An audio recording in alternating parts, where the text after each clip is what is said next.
नमस्कार दोस्तों, खबर एक्सक्लूसिव के खास प्रोग्राम साइंस विद संस्कार में आपका स्वागत है। दोस्तों, आपसे कभी ना कभी किसी ने एक सवाल ज़रूर किया होगा, जो है कि हमारे सोलर सिस्टम में कितने प्लैनेट्स हैं।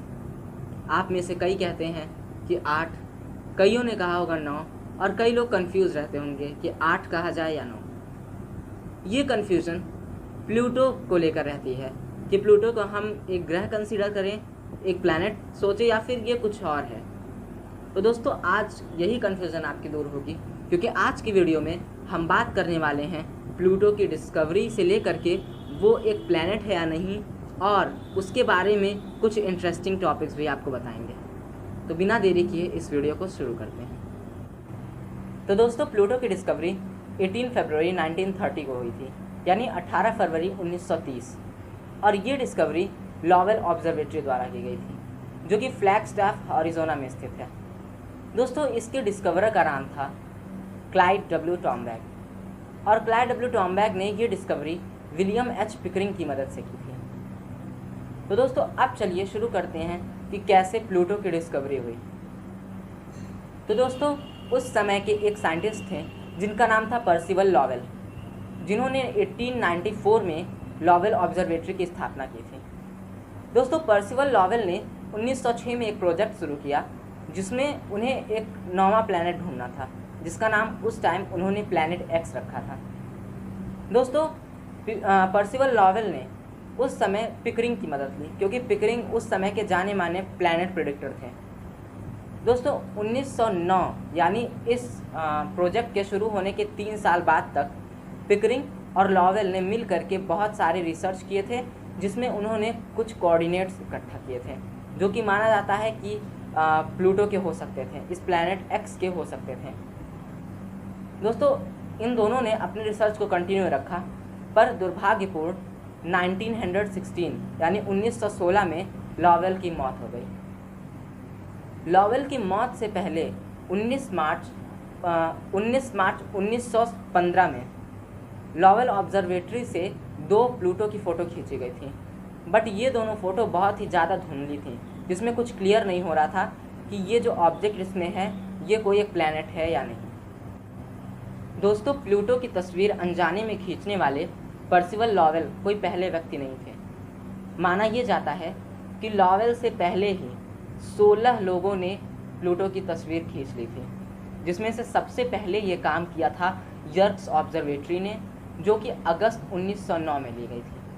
यानी ये कह सकते हैं कि प्लूटो की डिस्कवरी के 21 साल पहले ही प्लूटो की पहली तस्वीर निकाल ली गई थी।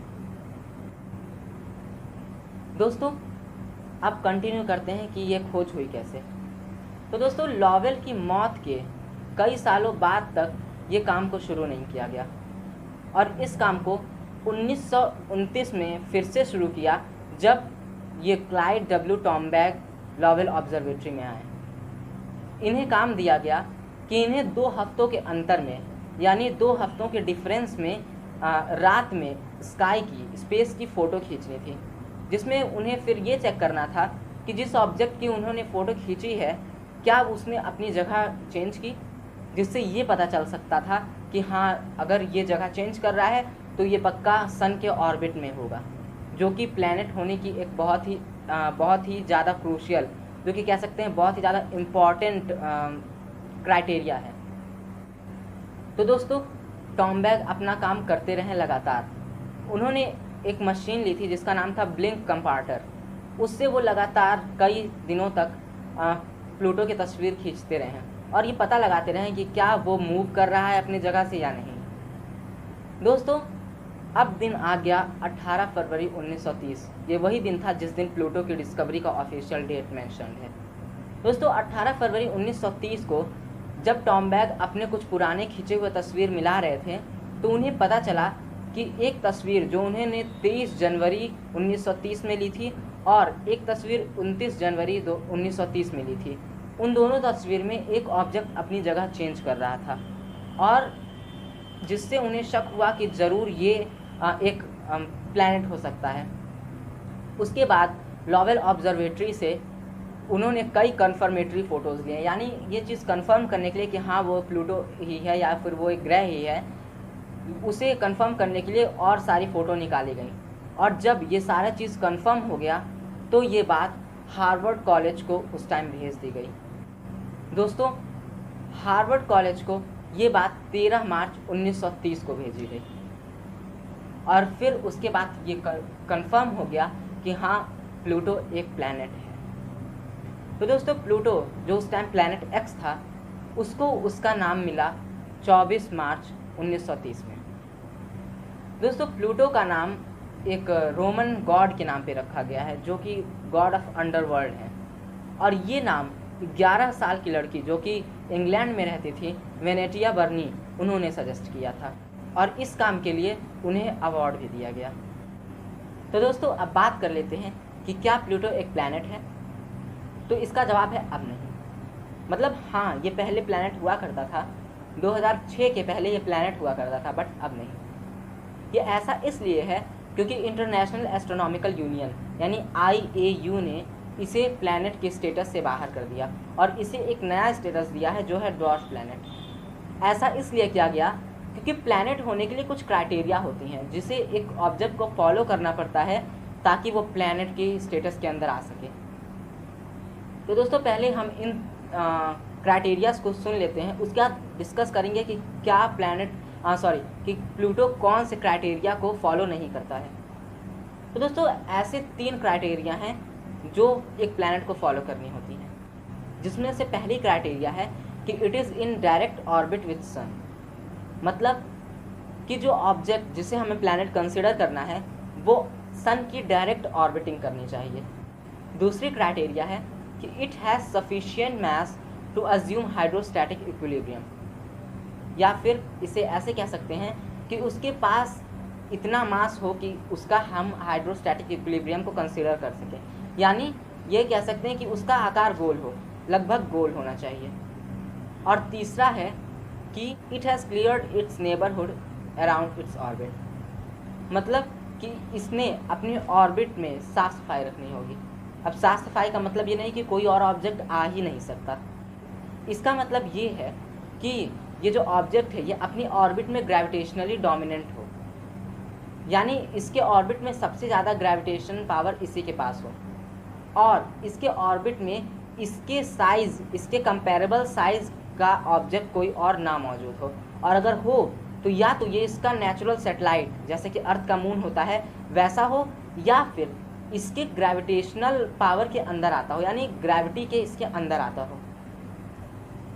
तो दोस्तों, ये जो प्लूटो है, ये जो थर्ड क्राइटेरिया है ग्रेविटेशनल डोमिनेंट होने की, इसको फॉलो नहीं कर पाता, क्योंकि इसके ऑर्बिट में और सारे ऑब्जेक्ट्स घूम रहे हैं जो कि इसके कंपेरेबल मास के हैं, बट इसके ग्रेविटेशनल पावर के बाहर हैं।